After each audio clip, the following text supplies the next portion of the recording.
देखा मेरे बुलबुल, এই নসিব কেউ বদলাতে পারে না। তোমার এই বুড়ি মা কত কোশিশ করলো, কত চেষ্টা করলো, ফিরবি তোমার থেকে আমাকে আলাদা করতে পারলো না। এখন থেকে তুমি শুধু আমার সঙ্গে থাকবে। তোমার উপর আমার খুব গুসা হয়েছে। হ্যাঁ, কেন কি তুই আমাকে ছেড়ে ওই শহরের ছেলেটাকে শাদি করে নিলি? ফালতু ফালতু লাইফটা রিস্ক করে দিলি। হ্যাঁ, এখন আবার আমাকে গিয়ে ওর পেটে ছুরি ঢুকিয়ে আসতে হবে। আমাকে ছেড়ে তুমি তোমার শহরের বোর্ডটাকে ভালোবাসছো। হ্যাঁ, ভালোবাসা আমি ঘুচিয়ে দেবো। সত্যি তোর বাপকে খতম করে দিলে আমি তোকে নিয়ে মুর্দাবাদ চলে যাবো। হ্যাঁ,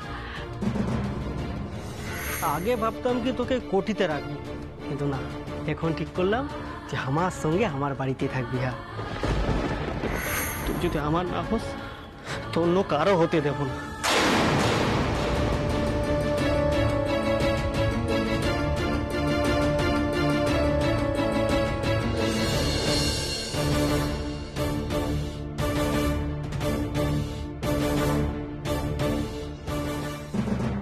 কৃষ্ণা, কি হয়েছে মা? চুপ করে বসে আছিস যে, রেওয়াজ করবি না? মা, আমার আসলে কিছু ভালো লাগছে না গো। তোর বোকাম এভাবে ভেঙে পড়লে চলে মা? দেখ, জীবনে পথ চলতে গেলে অনেক রকমের অভিজ্ঞতা হয়, কিন্তু সেসব ধরে বসে থাকলে চলে না। এই দেখ না, তোর জন্য আদা যষ্টি মধু দিয়ে চা বানিয়ে নিয়ে এসেছি। খা, খেয়ে গানটা ধরতে কি? মা, মা আমি এখন গান গাইতে পারবো না। কেন পারবি না মা? আমি জানি তুই ঠিক পারবি। ওই নরকের কীটটা তোকে হারিয়ে দিতে চাইলো, আর তুই এত সহজে হেরে যাবি? এতটা সহজ কৃষ্ণা? মা তুমি জানো না, ও আমাকে কত নোংরা নোংরা কথা বলেছে।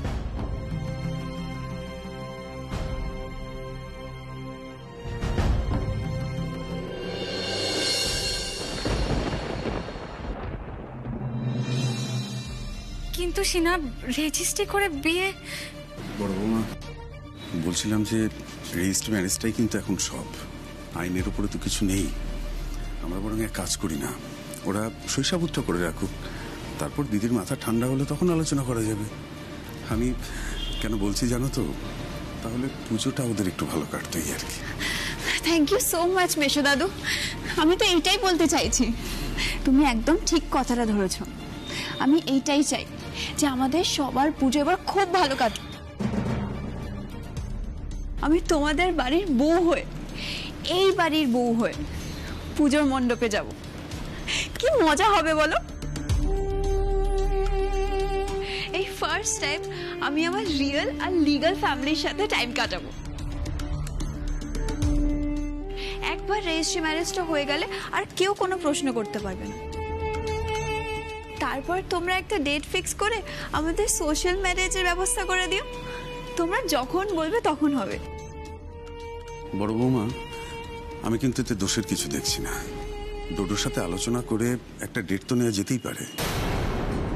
তুমি কি বলো? দেখুন, ওর সাথে আর মার সাথে কথা না বলে আমি কি বলবো বলুন তো? সিনা, বলছিলাম যে তুমি এক কাজ করো, খোঁজ খবরগুলো নিয়ে রাখো, তবে এ নিয়ে দিদির সাথে কোনো আলোচনা করতে যেও না। বুঝতেই তো পারছো দিদির মনের অবস্থা, মানে দিদিকে কাটিও না আর কি। ওকে মেশো দাদু, আমি দেখছি কি করা যায়। বড় বৌমা,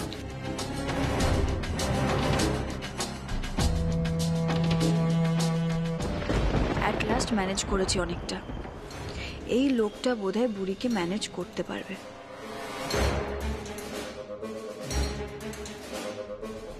একবার রেজিস্ট্রি হয়ে গেলে আমার হাতে সব অধিকার চলে আসবে।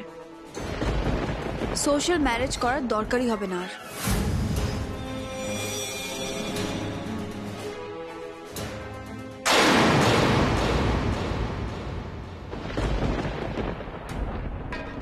বোন,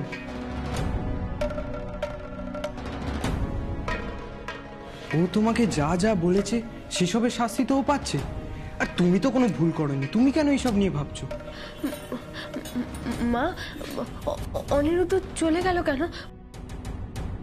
ও কি আমার উপর রাগ করেছে গো? তুই অনিরুদ্ধকে চিনিস না? ও তো তোর বর। অনিরুদ্ধ কি কখনো তোর উপর রাগ করতে পারে? না মা, রাগ করেনি। আসলে চাচির চিকিৎসা করানোর জন্য ওকে চলে যেতে হয়েছে। ও যেতে চায়নি রে, আমি ওকে জোর করে পাঠিয়েছি। বোন, তুমি এখন এইসব না ভেবে নিজের গানে মন দাও। আচ্ছা মা, তুমি একটা গান গাও না। তোমার গান শুনলে সবার মন ভালো হয়ে যায়, বোনেরও মন ভালো হয়ে যাবে। আমি? হ্যাঁ মা, তুমি গাও না। আচ্ছা বেশ। কৃষ্ণা, হ্যাঁ মা। নে এটা খেয়ে নে।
নে কৃষ্ণা, এবার তুই একটা গান ধর তো। মা দেখো মা, আমি এখন গান গাইতে পারবো না। তুই এখনো হয়তো মন থেকে মেনে নিতে পারছিস না, তোর এখনো সময় লাগবে।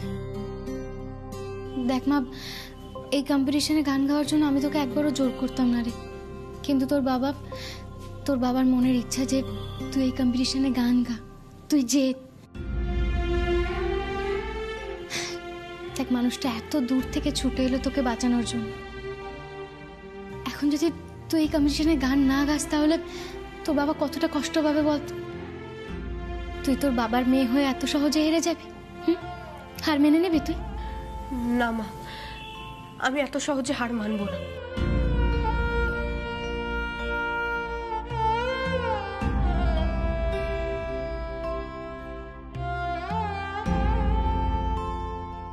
আমার বোন হার মেনে যাবে এটা আমি কখনো মানতে পারবো না। তুমি একবার চেষ্টা করে দেখো না।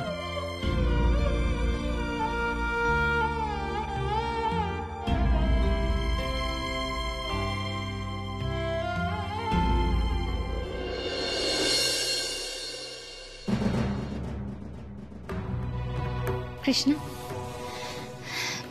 দেখ মা, যে গান গাইতে পারে গানের চেয়ে বড় ওষুধ আর কিচ্ছু হয় না রে।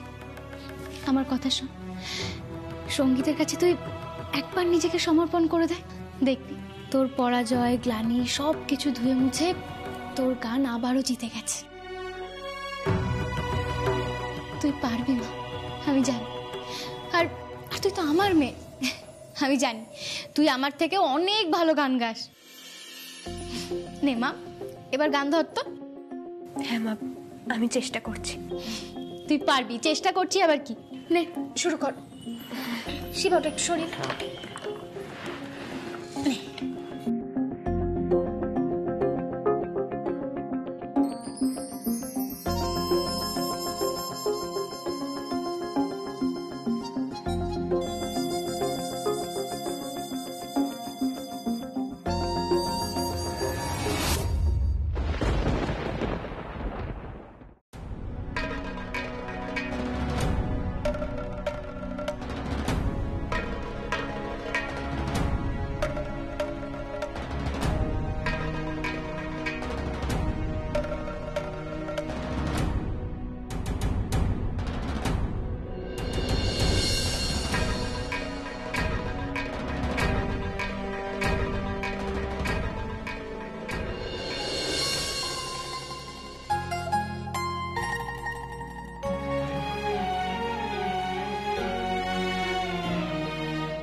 আমার সন্তানরা যাতে নিরাপদে থাকে তুমি শুধু এইটুকু দেখো কৃষ্ণ, ব্যাস, আর কিচ্ছু চাই না আমার।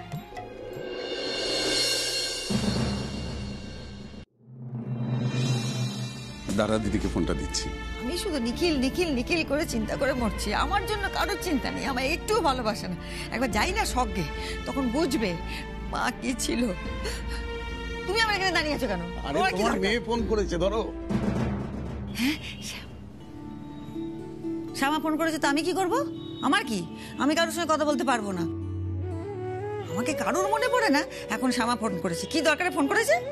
সত্যি তুমি পারো দিদি। শ্যামা কি করি বলতো, তোর মা তো খুব রেগে আছে। মেসোমশাই, আপনি এক কাজ করুন, ফোনটা স্পিকারে দিন। আর কিচ্ছু হবে না, স্পিকারে দিন না। হ্যাঁ সেই ভালো, দাঁড়া। এই না মা, ও মা, বুঝেছি, নিশ্চয়ই গাল ফুলিয়ে বসে আছো। বলছি একটু জড়িয়ে ধরে আদর করে দিই। কথা বলো না, রাগ করে থেকো না। মা কথা বলো না মা। এই ঝামেলা করবি না, আমার এখন ভাল লাগছে না কিছু, আমি খুব রেগে আছি। ও মা, তুমি আমার কথাটা একবার শোনো। এই চুপ কর তো, মা মা করিস রে। আর তোর কথা শুনতে আমার এখন ভাল লাগছে না, তোর গলা শুনবো না আমি। নিখিল কেন ফোন করছে না বলতো? নিখিলটা একবারটি ফোন করতে পারে না কেন? মুখ নেই বুঝি? ও মা শোনো না, আমি তোমায় সবটা বুঝিয়ে বলছি, তুমি একবার কথাটা তো শুনবে। তুমি তো আমার কোনো কথাই শুনছো না। দিদি ফোনটা হাতে নাও, নিয়ে কথা বলো। নাও ধরো। আরে নাও না। আচ্ছা দাও। বল বল কি বলবি? হ্যাঁ এখন হঠাৎ মনে পড়লো কেন? কি আর শোনাবি আমাকে? মা দেখো, ছোট কর থেকে আমি অনেক বুঝিয়েছি, কিন্তু শেষ পর্যন্ত বুঝলাম যে ও যেটা করছে সেটা ঠিক করছে। আর দেখো মা, আমি আর তুমি যদি ওকে না বুঝি তাহলে কে বুঝবে বলো তো? আর তুমি জানো বিদেশে ও কত রকম কাজের মধ্যে আছে। বিশ্বাস করো মা, এই বছর পুজোতে ছোট কর্তার থাকা সত্যি সম্ভব না। এই তুই আমাকে বোঝাস না তো? সেই কথাটা নিজে মুখে মাকে এসে বলতে পারছে না কেন? কোথায় বাজছে? মা বিশ্বাস করো, ছোট কর্তা চেয়েছিল তোমার সঙ্গে দেখা করে তারপরই যাবে, কিন্তু দেখো আজ বিকেল 5টায় তো ওর ফ্লাইট। আর কৃষ্ণা যদি এত বড় বিপদটা না হতো তাহলে হয়তো আসতো না। বিশ্বাস করো মা, ওর আগে থেকে অনেকগুলো মিটিং ফিক্সড করা আছে। তাই মিটিং আমাকে দেখাস না তো?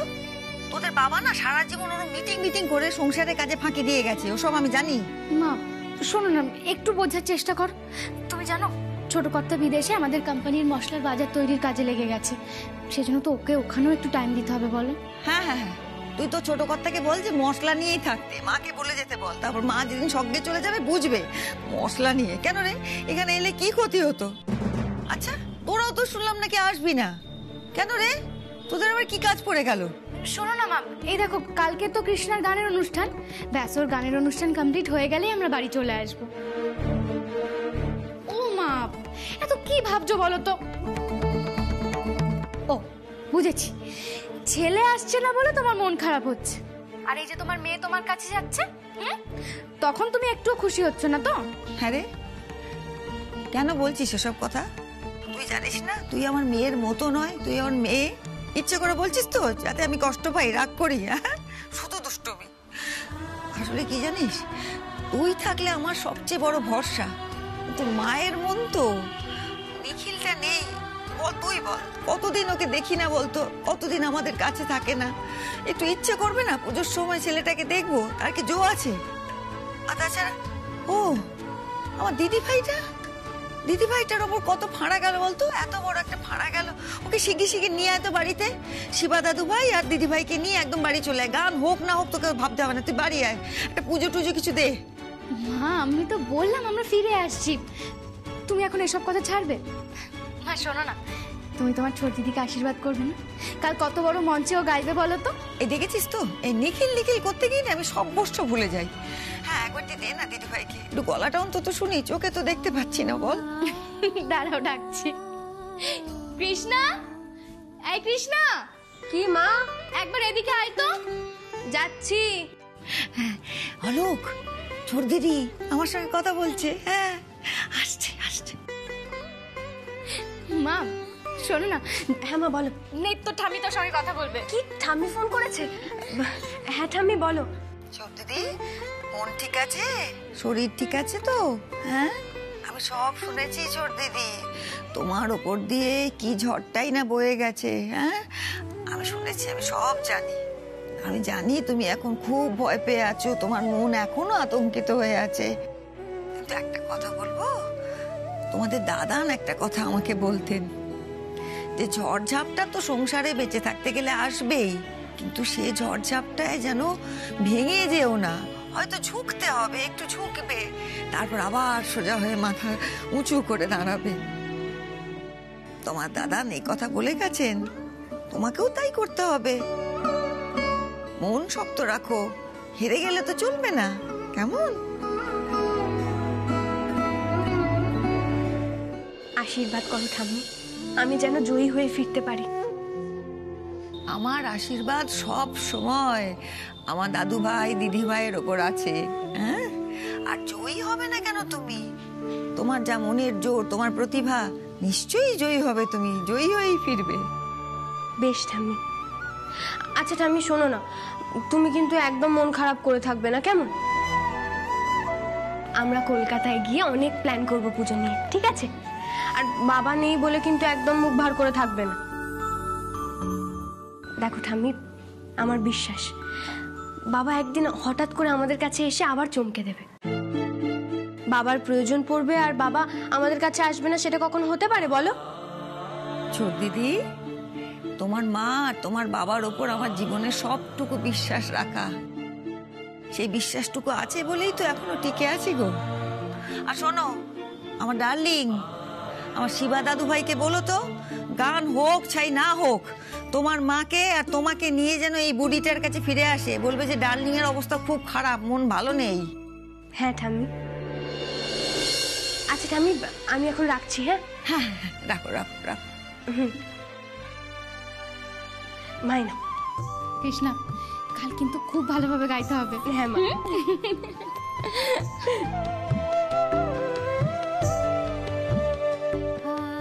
কি